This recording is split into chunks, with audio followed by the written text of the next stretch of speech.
Hello everyone, আমি নিবেদিতা। তো আজকে আমি শেয়ার করব একটি ছোট্ট ভিডিও। হ্যাঁ, এটাই আমার ভয়েস দেওয়া প্রথম ভিডিও। তো আমি আর ত্রিশান মানে আমার দিদির ছেলে দুজনে মিলে বেরিয়ে পড়লাম বিকালবেলা একটু ঘোরাঘুরি করতে।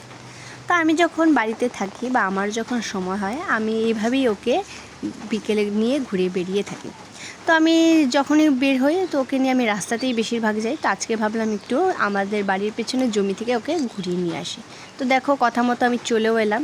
তো বিকেলবেলা এসেছি, দৃশ্যটা জাস্ট দেখো অসাধারণ ছিল। চারিদিকে সবুজ ধানক্ষেত, নতুন ধানক্ষেত লাগিয়েছে আর পাখিদের কিচিমিচির অপরূপ একটা সৌন্দর্য উপভোগ করছিল। আর ও বেশ মজা পাচ্ছিল, আমারও খুব ভালো লাগছিল। তো বাড়িতে এসে দেখি মা গরম গরম চা বানিয়েছে। তো আমিও সেখান থেকে 1 কাপ গরম গরম চা খেয়ে বেরিয়ে গেলাম পড়াতে। তো পড়াতে গিয়েই দেখি আমার স্টুডেন্টদের অবস্থা।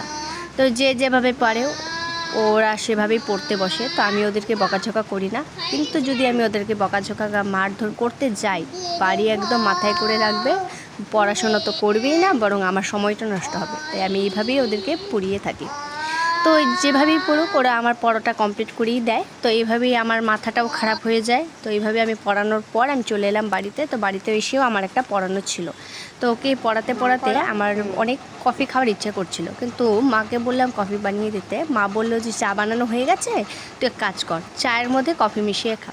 তো আমিও তাই করলাম, চায়ের মধ্যে একটু কফি গুলিয়ে এইভাবেই খাই। তো আমার মতো তোমরা কে কে চায়ের মধ্যে কফি মিশিয়ে অবশ্যই কিন্তু কমেন্টে জানাবে।